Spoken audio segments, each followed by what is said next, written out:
નવજીવન ન્યૂઝમાં આપનું સ્વાગત છે. બોલે છે વિધાનસભા આ કાર્યક્રમ છે. તોફિક ગાંચી આપણી સાથે છે.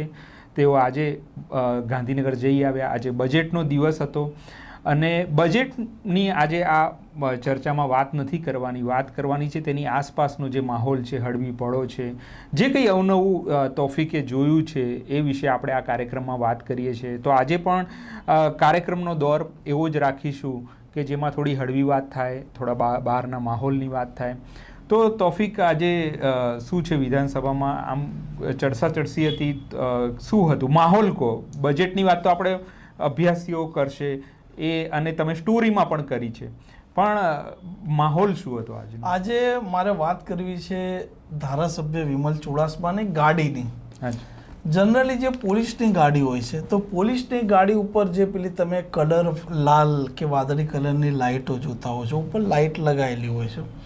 એ વિમલ ચુડાસમાની જે ગાડી છે ને, એ જ્યારે નીચે ભોયરામાં આવે છે, દરેક ધારાસભ્ય ગાડીઓ લઈને આવતા હોય છે, પણ આમની ગાડી છે ને દૂરથી દેખાઈ આવે, એમની ઓળખ છે કે વિમલ ચુડાસમા આવ્યા. એનું કારણ એ છે કે ચોક્કસપણે એમણે ગાડી છે પેલી ફોર્ચ્યુનર, તો એનો સોતો ઉપર બનાવેલો છે, પરંતુ જે પેલા પોલીસવાળા ઉપર લાલ લાઇટો રાખે છે ને કલરિંગ વાળી, એની જગ્યાએ એમની લાઇટો આગળ છે. અને જ્યારે ગાડી આવે ને ત્યારે એમની લાઇટો છે ને ઝબકે છે બહુ, એટલે ચાલુ જ હોય છે. કે ભાઈ તમને દૂરથી જ આઈડિયા આવી જાય, ને લાઇટો સતત ચાલુ, એટલે આપણને પેલું અમુક ગુજરાતી ગીત યાદ આવી જાય. અમુક લાઇટો સાથે જોડાયેલા હોય ને એ રીતે. એટલે વિમલ ચુડાસમાની એક ઓળખ છે કે એમને એક અલગ પ્રકારનો શોખ છે. આમ પેલું વીઆઈપી આપણે કલ્ચર નહીં કહેતા કે એમને પહેલેના સમયમાં જ્યારે ગાડીઓ ઉપર લાઇટો ઝબૂકતી મંત્રીઓની ને મુખ્યમંત્રીની ગાડીઓ પર એ લાલ લાઇટ રહેતી, એમ આમને આ પોલીસની ગાડીઓમાં જેમ ઉપર હોય છે એની જગ્યાએ નંબર પ્લેટનો ઉપરનો જે ભાગ છે, એન્જિન હોય છે, ત્યાં લાઇટો સતત ઝબૂકતી ચાલુ રહેતી હોય છે. એટલે આઉટસાઇડનું એક વાતાવરણ હતું. અને પછી આજે જે પ્રકારે ગોપાલ ઇટાલિયા અને જિગ્નેશ મેવાણી, આજે લોકો વિધાનસભાની જે સીડીઓ છે ત્યાં લોકો એકબીજાને મળ્યા, વાતચીત કરી, કેમ કે બજેટ હતું. એટલે બજેટ પહેલા વિપક્ષે વિરોધ દર્શાવતું હોય છે, અને એ દરમિયાન કોંગ્રેસવાળા પણ સીડીઓ આગળ વિરોધ કરવા આવ્યા અને આમ આદમી પાર્ટીવાળા પણ આવ્યા. તો જિગ્નેશ મેવાણી અને ગોપાલ ઇટાલિયાની બંનેની જે એક છબી છે, આક્રમક છબી છે ધારાસભ્યની, એ આક્રમકતાથી મુદ્દા ઉપાડતા હોય છે.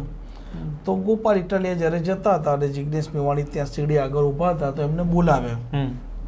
એ લોકો મળ્યા, એ લોકોએ સંવાદ કર્યો, વાતચીત કરી લોકોએ, અને પછી એ લોકો છૂટા પડ્યા, કેમ કે હાઉસ ચાલુ થવાનું હતું, પ્રશ્નોત્તરીનો મામલો હતો. અને આજે પણ જે મુલાકાતીઓ હતા એ લોકોની સંખ્યા એકંદરે ઓછી હતી. અને કદાચ હું માનું છું કે આ જે 10મા ધોરણની પરીક્ષાઓ ચાલુ થઈ છે એ કારણસર એક કારણ હોઈ શકે. બીજું, વિધાનસભા હાલ છે શુષ્ક છે. એક જે માહોલ બનવો જોઈએ, એક તામઝામ હોય છે, એવું કંઈ દેખાતું નથી.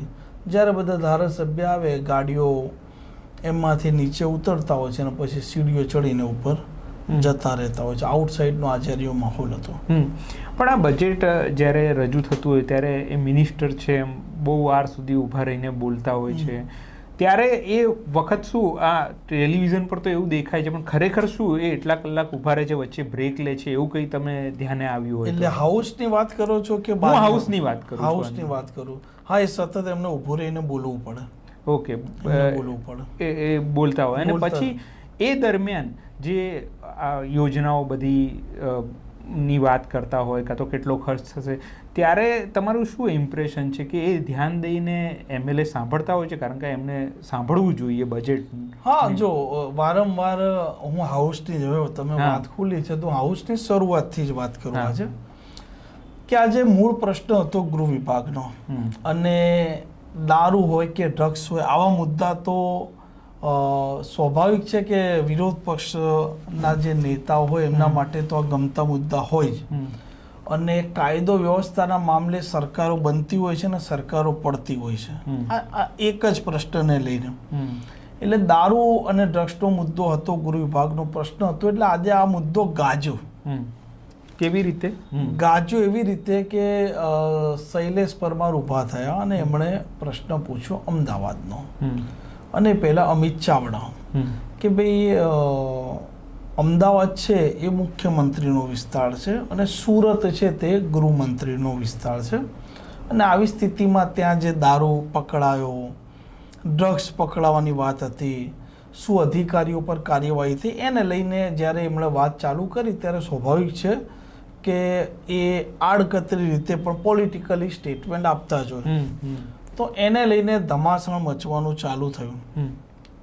હર્ષ સંઘવી અંદર ગુસ્સે થયા, હર્ષ સંઘવી એકદમ આક્રમક પણ થયા, અને એમણે એવી ટિપ્પણી કરી કે પહેલેના સમયમાં કયા વ્યક્તિની ગાડીમાંથી શું મળતું હતું એની આ રાજ્યના લોકોને ખબર છે. પછી અલગ અલગ ગુંડાઓના નામ પણ ત્યાં હાલ તો એ દુનિયામાં નથી, પણ જેના નામથી શહેરો ઓળખાતા હતા, એ અલગ અલગ ગુંડાઓના નામ પણ આ ગૃહમાં ઉછળ્યા. અને પછી અમિત ચાવડાએ એવું કહ્યું કે આ જ ગૃહમાં હર્ષ સંઘવી આખા ગુજરાતની વાત જવા દે, પરંતુ સુરત એક અઠવાડિયામાં આ ગૃહમાં એવું કે એક અઠવાડિયામાં તે એવું કામ કરશે કે સુરતમાં એક ટીપું દારૂ નહીં મળે. જો એ સુરતમાં એક ટીપું દારૂ વેચાણ પણ જો બંધ કરાવી દે તો હું કે આ જ ગૃહમાં એમને અભિનંદન પાઠવીશ. એટલે અધ્યક્ષે હર્ષ સંઘવીને કહ્યું, એટલે હર્ષ સંઘવીએ જવાબ એવો આપ્યો કે આ પ્રશ્ન બનતો નથી.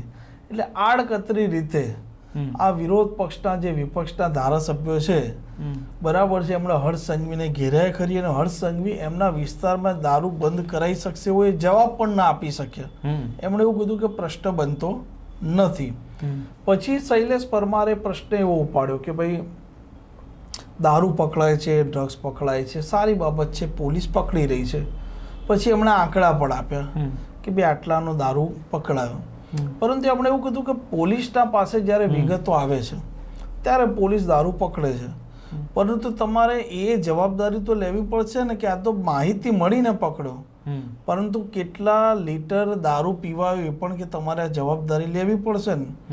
હવે આ મામલે ગોપાલ ઇટાલિયાએ એવી વાત કરી, એણે ઊભો થઈને ગોપાલ ઇટાલિયાએ કીધું કે તમે લોકો ટાઈમ વેડફી રહ્યા છો, કેમ કે 1 કલાક પ્રશ્નોત્તરીના નક્કી થયેલા હોય છે. જેટલા પ્રશ્ન તમે હાઉસમાં સભ્ય ટૂંકા પૂછે એટલો જ મંત્રી એનો ટૂંકો જવાબ આપે તો ક્રમ મુજબ દરેકનો નંબર આવે ને દરેક એમના વિસ્તારના કે એમના જે પ્રશ્ન લખાયેલા હોય એ પૂછવાનો મોકો મળે.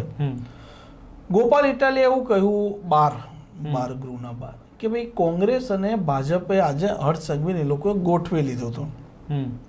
એનો 9મા નંબરનો પ્રશ્ન હતો, અને 7મા નંબરના પ્રશ્ન અને 8મા નંબરનો પ્રશ્ન કોમન હતો. અધ્યક્ષે પણ કહ્યું કે અમિતભાઈ તમારો અને શૈલેષભાઈ બંનેનો પ્રશ્ન એક જ છે, તો એનો મંત્રી એકાદો જવાબ આપી દે તો એમની એ સહમતિ માગતા હતા એમ, કારણ કે બંનેના પ્રશ્નો કોપી પેસ્ટ હતા.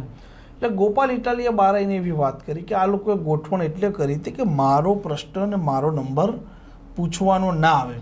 એટલે આજે એવું કીધું કે આ લોકો ગૃહમાં પણ આવી સાંઠગાંઠ કરી લેતા હોય છે ભાજપ કોંગ્રેસ વાળા, જેથી કરીને પાછળનો જે વ્યક્તિ છે કે મને બોલવાનો એટલે, કારણ કે સમય જતો રહે એટલે કે પછી મને બોલવાનો મોકો કેવી રીતે મળે, અમે એવો કોઈ મુદ્દો ઉપાડીએ તો. એટલે ગૃહમાં આજે આ મામલે ગરમા ગરમી આ સર્જાઈ હતી, અને અધ્યક્ષે પછી જોડે રહીને મામલો થારે પાડ્યો. એટલે તમે કહો છો એ કમનસીબી છે કે પ્રજાના પ્રશ્નો છે એક સમયમાં બાંધી દેવાય છે કે ભાઈ આટલા સમયમાં તમે પૂછી લો તો ચર્ચા થાય, નહીં તો પછી એ સવાલ એ પાછો ઠેલાય. અને બીજી તમે જે વાત કરી રહ્યા છો એ કે ગોપાલ ઇટાલિયાએ જે એક આક્ષેપ કર્યો કે કોંગ્રેસ અને ભાજપ મળી ગયા ને એટલા માટે સવાલો ન આવ્યા, એટલે એવો જ ઘણીવાર જે આક્ષેપ છે એ કોંગ્રેસ કરે છે કે આપને બીજેપી મળી ગયા છે, પણ એ આઉટસાઇડ કરે છે. હા, એટલે આઉટસાઇડ, હું ગૃહની વાત નથી કરતો, આઉટસાઇડ કહેતા હોય તો આમાં આપણે વિધાનસભાની જ વાત કરીએ છીએ.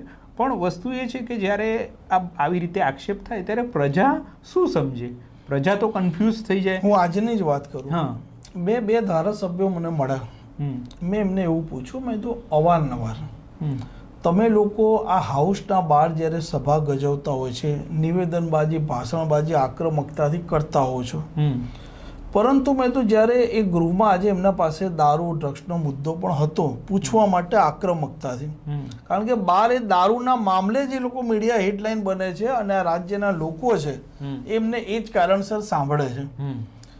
આજે એ લોકો ગોપાલ ઇટાલિયા અનેક વખત દારૂના મામલે હર્ષ સંઘવી પર પ્રહાર કરતા હોય છે, વાત કરતા હોય છે.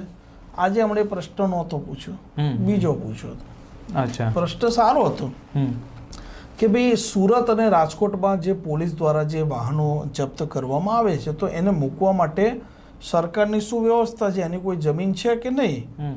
તો એને લેખિતમાં એવો જવાબ મળ્યો હતો કે ભાઈ ના, આવી કોઈ પણ પ્રકારની કોઈ એવી વ્યવસ્થા પોલીસ સ્ટેશનમાં નથી એમ. પરંતુ આ લોકો જે પ્રકારે બાર નેતાઓ, ધારાસભ્ય કોઈ પણ હોય, સત્તા પક્ષ હોય કે વિરોધ પક્ષ હોય, એ લોકો જે બોલતા હોય છે, જે પબ્લિકને પ્રભાવિત કરતા હોય છે, અને ગઈકાલે પણ અધ્યક્ષે આ મામલે ટકોર આમ આદમી પાર્ટીને કરી હતી કે ભાઈ તમે સસ્તી પ્રસિદ્ધિ માટે જે પ્રકારે અહીંયા તમે હોબાળો કરી રહ્યા છો કે વિરોધ દર્શાવી રહ્યો છો, એનાથી જનમત નથી બનતો, અને તમે મીડિયાની હેડલાઇન બનવા માટે આ જે કરી રહ્યા છો એનાથી કંઈ તમને ફાયદો નથી થવાનો. એટલે એમનો કહેવાનો અધ્યક્ષ વારંવાર ટકોર એ જ કરતા હોય છે. આજે પણ એમણે ટકોર કરી હતી, ગઈકાલે પણ કરી હતી કે ભાઈ આ હાઉસમાં તમે ટૂંકા પ્રશ્ન પૂછો, ટુ ધી પોઈન્ટ વાત કરો, અને તમને મંત્રી ટુ ધી પોઈન્ટ જવાબ આપશે, જેથી કરીને આ રાજ્યના લોકોના જે પ્રશ્નો છે તેની સતત ચર્ચા અહીંયા થતી રહેવી જોઈએ અને થાય. અધ્યક્ષનું આ મામલે જે વલણ છે એ આકરું વલણ પણ છે અને સ્પષ્ટ વલણ છે. એટલે તમે કહો છો અધ્યક્ષે જે કીધું, જન્મત તો શેનાથી બને છે એ તો હજુ સુધી કોઈને ખબર નહીં પડી, એટલે મને નથી લાગતું કે એ રહસ્ય કોઈ ઉકેલી શકે. પણ હવે જે નવા મંત્રીમંડળ આવ્યા છે તો એ લોકોનું કામકાજ કેવી રીતના શરૂ થયું છે, એમની ઓફિસો? તમે જે પહેલો હપ્તો હતો આપણો બોલે છે વિધાનસભામાં, એમ થોડી વાત કરી હતી, પણ હવે શું એ ગોઠવાઈ ગયા છે ને પોતપોતાની ઓફિસમાં કામ કરવા લાગ્યા છે? હું આઉટસાઇડ આવું એ પહેલા એક બીજી મહત્વની જે અંદર ચર્ચા થઈ હતી કે ગુજરાતમાં દારૂ પકડાય છે, દેશી દારૂ હોય, વિદેશી દારૂ હોય, આ નશાકારક જે તાડીઓ વેચાતી હોય છે, લોકો એમ સમજતા હોય છે કે આ તાડી છે, પણ વાસ્તવિક રૂપે એ કેમિકલનું પાણીમાં એક મિશ્રણ હોય છે અને એ નાની નાની પોટલીઓ 20-30 રૂપિયામાં વેચાતી હોય છે. પોલીસ છે ને પોલીસને ખબર પણ હોય છે કે અહીંયા તાડી વેચાય છે, તાડીને હલકીમાં લેતા હોય છે, પરંતુ ઘણીવાર આ તાળી ઓરિજિનલ નથી હોતું, એના અડ્ડા હોય છે, એમાં કેમિકલ મિક્સ કરીને વેચતા હોય છે. એમાં એક લઠ્ઠા કાંડ થવાની પૂરેપૂરી શક્યતા છે. ગુજરાતમાં ભૂતકાળમાં અનેક એવા દાખલા પણ છે. કોઈ બહાર આવે છે, કોઈ દબાઈ જાય છે. એટલે પોલીસ અધિકારીઓ જે થાણા અમલદારો છે એમણે આ મામલો ગંભીરતાથી એટલે લેવો જોઈએ કે જ્યારે આ હાઉસમાં મામલો આજે ઉઠ્યો હતો કે તાળીના જે લોકો ધંધા કરતા હોય, એટલે એ વાત કોઈ પોલીસ દાવો કરે કે અમને ખબર નથી, તો હું જાણું છું કે પોલીસને ખબર હોય છે, પરંતુ આ તાળી ક્યારેક કોઈનો જીવ લઈ લે કે એના સ્વાસ્થ્ય સાથે શું ચેડા કરી દે કે એવું ઘણીવાર મુશ્કેલ હોય છે. એટલે તાળીનો મામલો આજે આ તાળી મામલો નાનો લોકો સમજે, પણ એ પણ ગૃહમાં ઉઠ્યો અને પછી એ રીતની વાત કરી. અમિત ચાવડાએ પણ વાત કરી અને શૈલેષ પરમારે કે ભાઈ તમે નાના PSI PI છે. ગોપાલ ઇટાલિયાનો તો મામલો પેલા પોલીસ પર હતો, પણ ખાસ કરીને અમિત ચાવડા અને શૈલેષ પરમાર કે ભાઈ તમે કોઈ મામલો આવે છે, નાના PI કે PSI ને તમે સસ્પેન્ડ કરી દો છો, એનું ટ્રાન્સફર કરી દો છો, કે ભાઈ એને બદલી કરીને ગમે ત્યાં તમે લીવ રિઝર્વમાં કે ત્યાં મૂકી દેતા હોય જનરલી, જે હું જાણું છું. પરંતુ આ DYSP કે IPS જિલ્લાના પોલીસ વડા છે અને શહેરોમાં DCP હોય છે, પોલીસ કમિશનર હોય છે, એમની કોઈ જવાબદારી ખરી કે નહીં? કારણ કે નાનો અધિકારી જે કામ કરતો હોય છે તો એને ઘણીવાર તો ઉપરની સૂચના જે પેપર પણ નથી હોતી, અલિખિત સૂચનાનું એને પાલન કરવું પડતું હોય છે. તો એમની પણ કે તમે જવાબદારી કેમ નક્કી કરતા નહીં? કેમ IPS અધિકારીઓને પણ તમે આ કાયદાના દાયરામાં નથી લાવતા? એક એમણે મહત્વનો મુદ્દો આજે હાઉસમાં ઉપાડ્યો હતો. એટલે હાઉસમાં આજે એકંદર એક આ દારૂ ડ્રગ્સ છે, પછી ST જે વિભાગ છે, STનો જે બસોનો મામલો ચાલી રહ્યો હતો. તો હું રોજ બસમાં અપડાઉન કરવાવાળો વ્યક્તિ છું અને ચાલતો ફરું છું, એટલે મને વાસ્તવિકતાની ખબર હોય છે કે એકંદરે ગુજરાતની STનું હાલ જે ટ્રાન્સપોર્ટેશન છે એ ઘણું સારું છે અને ઘણી બધી નવી બસો છે એનો ઉમેરો પણ થયો છે, એ પણ ચોક્કસપણે હું કહું છું. અને એનાથી જે મુસાફરો છે એમને ઘણી બધી સરળતા પડશે. હા, ભાડા જે પ્રકારના વધતા રહ્યા છે એ ભાડા મોંઘા પડી રહ્યા છે લોકોને, એટલે આપણે કહી શકીએ કે હર્ષ સંઘવી પાસે આ ખાતું છે તો હર્ષ સંઘવી આ એપિસોડ જોતા જ હોય છે, તો ભાડું એ ઘટાડી તો હવે શક્ય એવું મને લાગતું નથી. પરંતુ હર્ષ સંઘવીને એટલું કહીએ છીએ કે હવે તમે ભાડું વધારતા નહીં આવનારા દિવસોમાં, કેમ કે ટૂંકા દિવસોમાં એ લોકોએ ભાડા વધાર્યા. પછી હવે હું વાત કરું આઉટસાઇડની, હાઉસનો તો આટલો મામલો હતો. મંત્રીઓની જે ઓફિસ છે, મંત્રીઓની ઓફિસમાં હવે બધી ગોઠવણ થઈ ચૂકી છે. મંત્રીઓના વિસ્તારના કોઈક લોકો ત્યાં આવતા હશે, એમને મળતા હશે, પરંતુ જે પૂર્વ મંત્રી હતા અને જે નવા મંત્રી છે, આ બંનેમાં આસમાન જમીનનો ફરક દેખાઈ રહ્યો છે. નવા મંત્રીનો કોઈ જલવો નથી દેખાઈ રહ્યો. નવા મંત્રીઓના કોઈ નામ ચર્ચામાં હાલ નથી આવી રહ્યા. ચોક્કસપણે કે કોઈ જેવા જાણીતા ચહેરા હોય ચર્ચામાં રહેતા હોય કે જે ભૂતકાળમાં. એટલે તમે એનો અર્થ કેવી રીતે કરો છો ચર્ચામાં નથી રહેતા? એટલે આમ સામાન્ય રીતે એવું છે કે ભાઈ કોઈ માણસ આ કામ ચૂપચાપ બી કરી શકે, કોઈ સોશિયલ મીડિયામાં ના આવે ને એવી રીતે પણ કરી શકે. હું તમને એ જ કહું છું કે અત્યારે સોશિયલ મીડિયાનો યુગ છે, અને થોડાક મહિના અગાઉ મુખ્યમંત્રીએ જ્યારે મંત્રીઓ નવા બદલાઈ ચૂક્યા હતા, એમને જવાબદારીઓ સોંપાઈ ગઈ હતી, એટલે થોડાક મહિના જ કહું છું, મુખ્યમંત્રીએ એમના PAPS એમના સ્ટાફને એમની જે મકાન છે, જેમનું બિલ્ડિંગ છે, એમનું બંગલો છે, ત્યાં બોલાવ્યા હતા. અને એ સમયે એમને સૂચના આપી હતી ને એમના સ્ટાફ એમને કે બ્રીફ તૈયાર કરવાના હતા કે સોશિયલ મીડિયા તમે આ મિનિસ્ટરો છે, મિનિસ્ટરોના સોશિયલ મીડિયા તમે પાવરફુલ કરો. કેમ કે મંત્રીઓ જે હાલ નીમવામાં આવ્યા છે તો જાતિગત સમીકરણના આધારે જ બધું નક્કી થતું હોય છે. તમે પૂર્વ એવા અનેક મંત્રીઓ તમે જોઈ લો, જે મંત્રીઓને આ કોઈ ને કોઈ એમના વિસ્તારના લોકો તો ઓળખતા હોય છે, પણ રાજ્યના લોકોના મોઢે કોઈના નામ ચર્ચામાં રહેતા હતા. એની જગ્યાએ અત્યારે એ જલવો નથી દેખાઈ રહ્યો. મંત્રીઓ આવે છે, કામ કરે છે, એમની ઓફિસમાં જતા રહે છે. અને આજે મને એક પૂર્વ મંત્રી મળ્યા, એ મંત્રી ખૂબ ચર્ચામાં રહ્યા, એમના મેં ખૂબ સમાચાર પણ કર્યા. અને એ કાંઈક અમારે ભેટો થઈ ગયો, તો મેં કીધું કેમ છે એમ સાહેબ, કેવું છે એમ? તો કે સારું તબિયત. મેં કીધું કે સારી છે.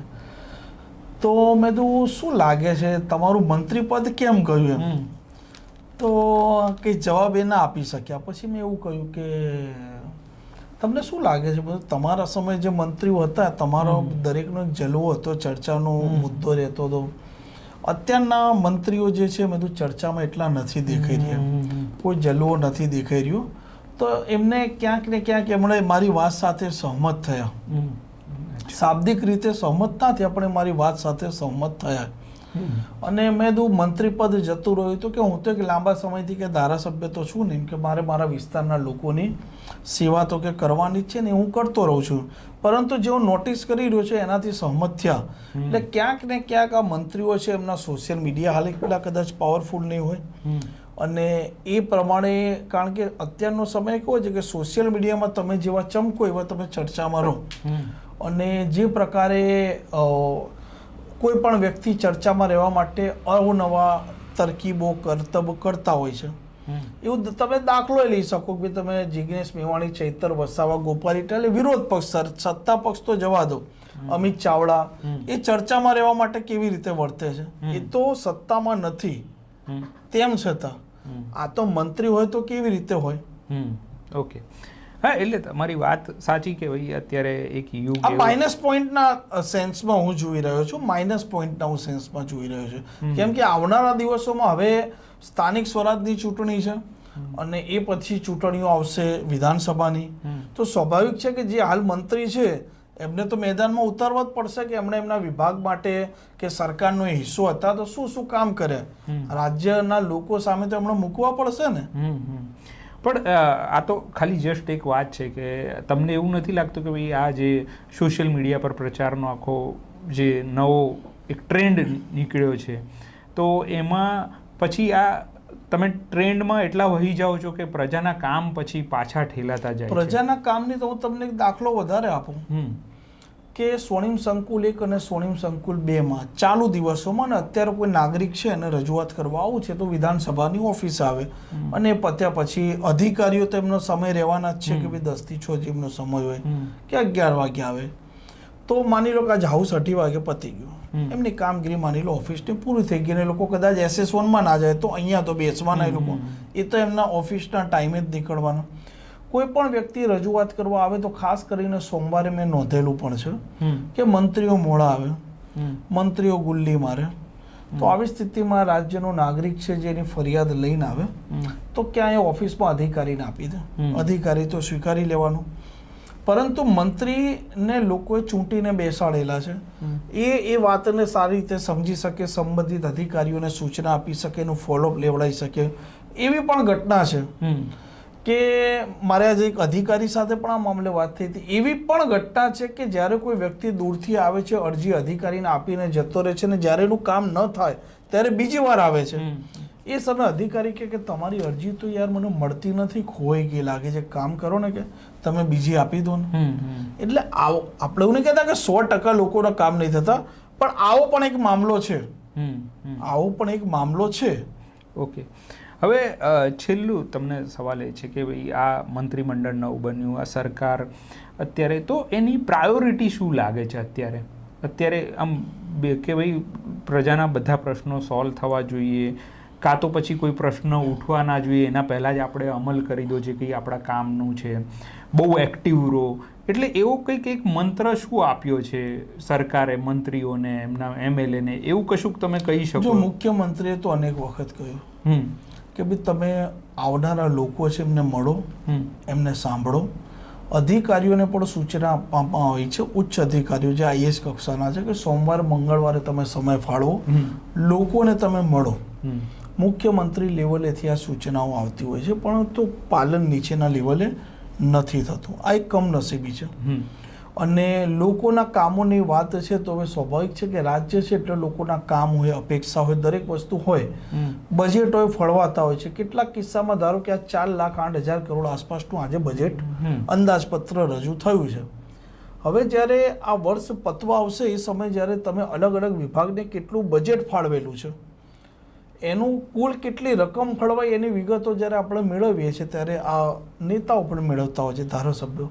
ઘણા બજેટ એવા હોય છે કે જેની પૂરતી રકમ નથી એ લોકો વાપરતા, 25% પડી રહે છે, 30% પડી રહે છે. એની રકમ હોવા છતાં જો એ પૈસા વાપરે તો છેવાડાના વ્યક્તિ સુધી તો એ લાભ જવાનો છે. એમાં પછી નિયમોનો કોઈ મામલો અધિકારીઓ લાવી દેતા હોય છે કે આ નિયમને આધીન તમારું આ કામ નહીં થાય, આ નિયમને આધીન નહીં થાય. બીજી તરફ જનસંપર્ક કેન્દ્રો બનાવવાની વાત ચાલી રહી છે, લોકો સરળ રીતે લોકોને મળી શકે, એમના કામ થઈ શકે, આવી એક વાતો થઈ રહી છે.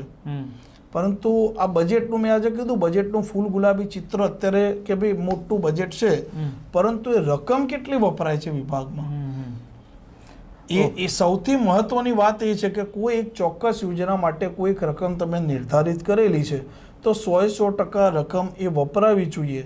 એ જવાબદારી અધિકારીની પણ એટલી જ હોય છે, પ્રજાના પ્રતિનિધિ પણ એટલી હોય છે, અને જે વ્યક્તિ અરજી કરે છે એને પણ ચોક્કસ એનો લાભ મળવો જોઈએ. તો તોફીકે આજની અને ઓવરઓલ આપણા પ્રતિનિધિઓ જે જનપ્રતિનિધિઓ છે એ એમની વર્કિંગ સ્ટાઇલ કેવી છે એના વિશે થોડી વાત કરી. ખરેખર પ્રશ્નો ઉકેલાય છે કે નહીં એ હજુ પણ આટલા વર્ષો પછી પણ આપણો એ બહુ બેઝિક પ્રશ્ન રહ્યો છે કે એક નાગરિક જ્યારે ગાંધીનગર જાય છે, જ્યાં સત્તાનું કેન્દ્ર સ્થાન છે, ત્યાં પહોંચે છે તો એ હજુ પણ એના પ્રશ્નોનું સમાધાન થશે કે નહીં એની મનમાં એને શંકા હોય છે.